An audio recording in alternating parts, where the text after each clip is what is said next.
This is Zaman ला और आप देख रहे हैं पर्ल्स एकेडमी। आज हम क्लास फर्स्ट ईयर को शुरू करने जा रहे हैं। सिंस टेक्स्ट बुक से फर्स्ट ईयर का जो चैप्टर हमने लिया है वो है बायो एनर्जेटिक्स। चैप्टर नंबर 4 है। चैप्टर नंबर 4 का नाम है बायो एनर्जेटिक्स। बायो एनर्जेटिक्स कहा किसे जाता है? बायो एनर्जेटिक्स की डेफिनेशन ये है कि ये एक ऐसा अमल है जिसमें जानदार एनर्जी को कैप्चर करते हैं। कैप्चर करने के पास उस एनर्जी को कन्वर्ट करते हैं दूसरी फॉर्म में, एक फॉर्म से दूसरी फॉर्म में, और इसको इस्तेमाल करते हैं किस चीज़ के लिए? मेटाबॉलिक एक्टिविटीज़ के लिए।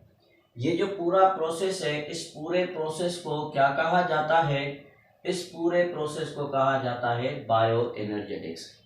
या इसके अलावा इसकी जो दूसरी डेफिनेशन है कि quantitative study of energy relationship conversion in living system और बायोलॉजिकल सिस्टम।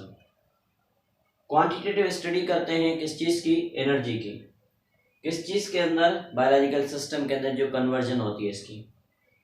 अब हमें एनर्जी मिलती किसके फॉर्म में? तो लिविंग ऑर्गेनिज्म के अंदर हमें एनर्जी मिलती है एटीपी के फॉर्म में।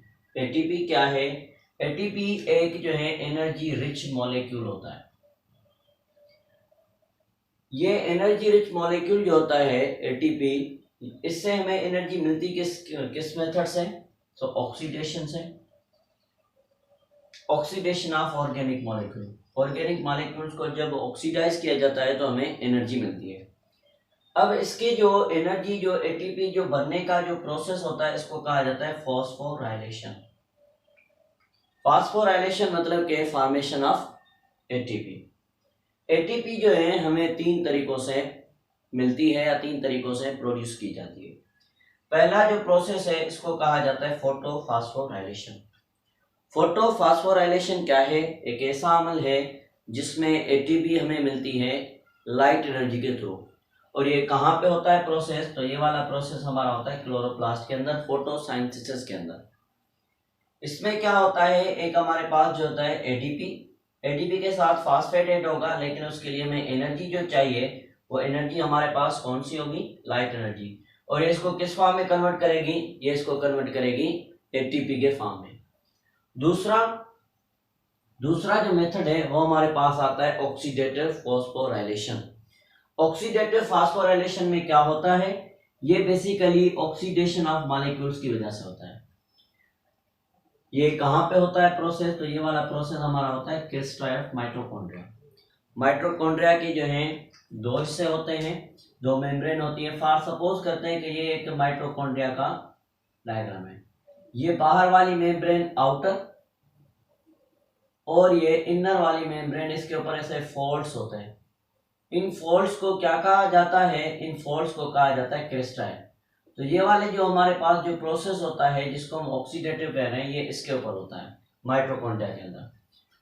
अच्छा, इसमें भी हमारे पास एडीपी, ये इसके साथ फॉस्फेटेट होगा, लेकिन हमारे पास जो एनर्जी आएगी वो कहाँ से आएगी? ऑक्सीडेशन की मदद से आएगी। और हमारे लिए जो बनाएगी वो क्या होगी? एटीपी। नेक्स्ट जो है हमारे पास सबस्ट्रेट लेवल ऑफ फॉस्फोराइलेशन।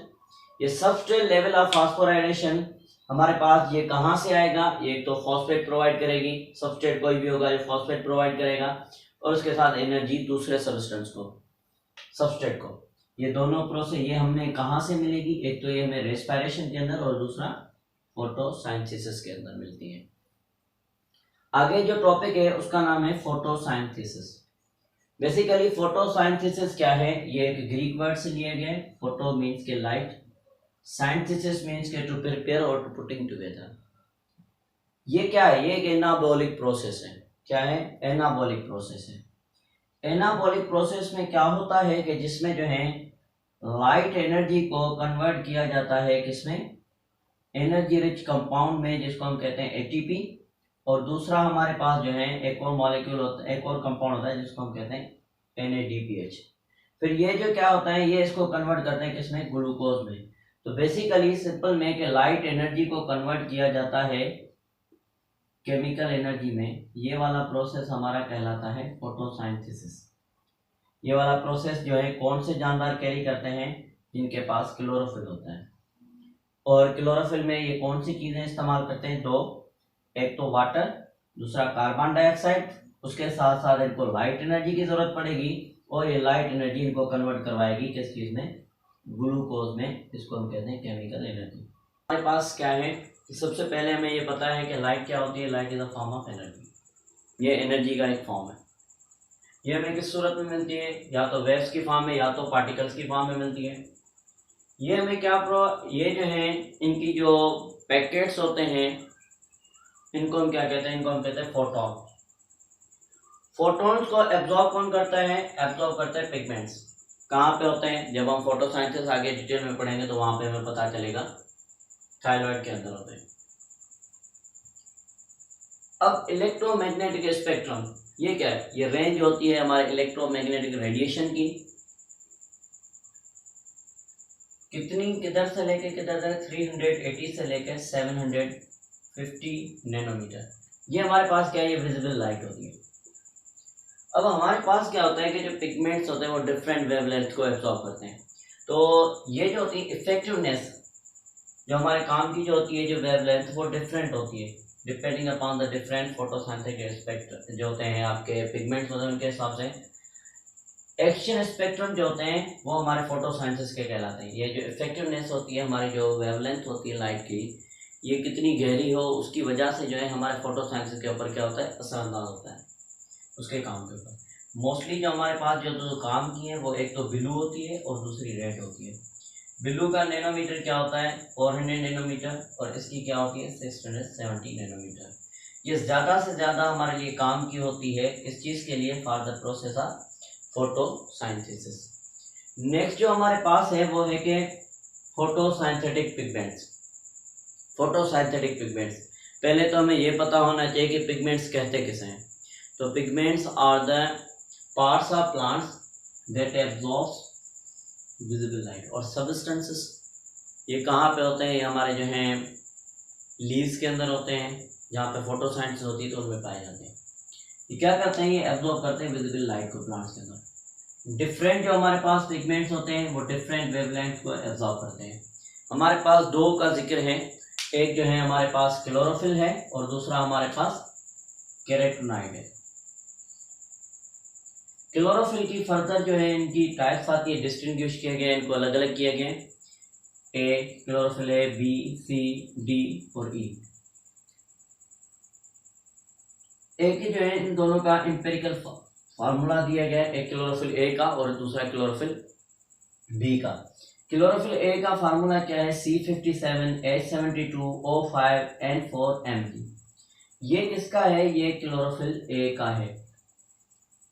दूसरा है C55H70O6N4Mg। ये किसका है? ये क्लोरोफिल बी का है। अब क्लोरोफिल ए जो होता है इसके दो एंड्स होते हैं। कितने एंड्स होते हैं? दो। एक जो वो एंड जो लाइट को एब्जॉर्ब करता है इसको हाइड्रोफाइलिक कहा जाता है, और दूसरा एंड जो होता है वो हाइड्रोफोबिक होता है जिसको हाइड्रोकार्बन टेल भी कहा जाता है। जो हेड होता है वो कम्प्लेक्स होता है, वो बना हुआ होता है पायरोफायरिन के। जो पायरोफायरिन जो है 4 पायरोल की बनी होती हैं। ये रिंग ज्वाइंट होती है किसके साथ? Mg के साथ और नाइट्रोजन के साथ।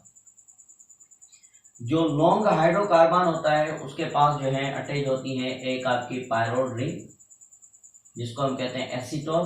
क्लोरोफिल मॉलिक्यूल हमारे कहाँ पे लगे हुए होते हैं? तो क्लोरोफिल मॉलिक्यूल हमारे जो हैं ये एम्बेडेड होते हैं किसमें? थाइरोकाइड मेम्ब्रेन की कोर में। ठीक है, किसके through? By the tail. Chlorophyll molecule mainly जो है कौन सी लाइट को एब्जॉर्ब करते हैं? तो वायलेट ब्लू को, और इनको जो है ऑरेंज रेड को। बाकी जो हमारे पास ग्रीन है, येलो है या इंडिगो लाइट है ये बहुत ही कम जो है एब्जॉर्ब करते हैं क्लोरोफिल। क्लोरोफिल हमारा जो है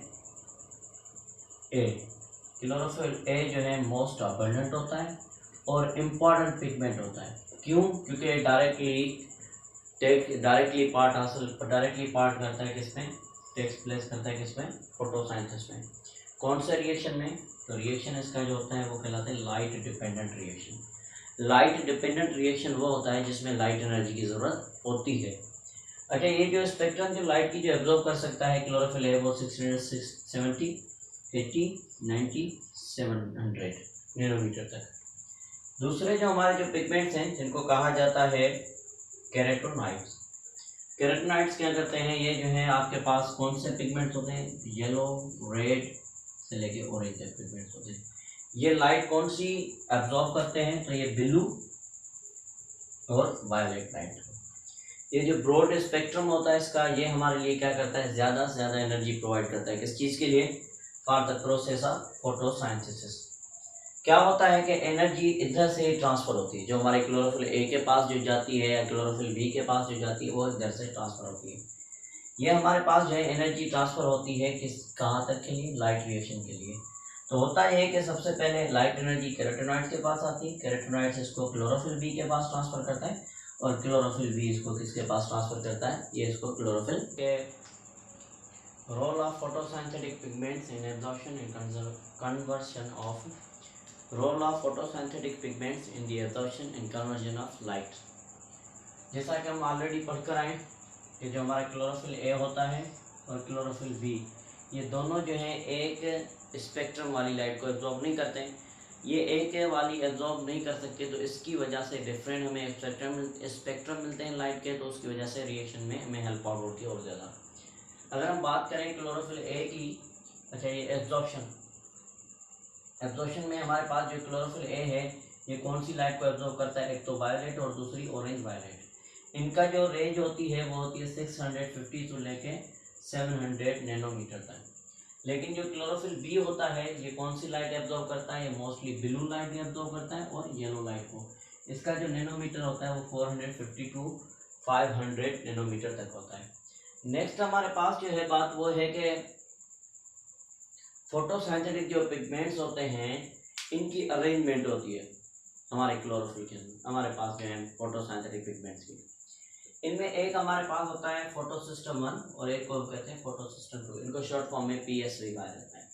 तो हमारे पास जो फोटोसिस्टम होते हैं उनके हर एक के दो पार्ट्स होते हैं। कितने, दो। एक को कहा जाता है एंटीना कॉम्प्लेक्स और दूसरे कहा जाता है रिएक्शन सेंटर। इधर जो मैंने एक बनाया है ये फोटोसिस्टम है और ये फोटोसिस्टम कौन सा है, फोटोसिस्टम 2 है, PS2। अब इसके दो पार्ट्स हैं। ये जो बाहर वाला हिस्सा है इसको हम कहते हैं ये कहलाता है एंटीना कॉम्प्लेक्स, ये फोटोसिस्टम के अंदर होता है। और ये सेंटर में है इसको हम कहते हैं रिएक्शन सेंटर। क्या कहते हैं, रिएक्शन सेंटर। अब होगा क्या कि इधर जो है लाइट कहाँ से आती है, मेन सोर्स हमारे पास सन है।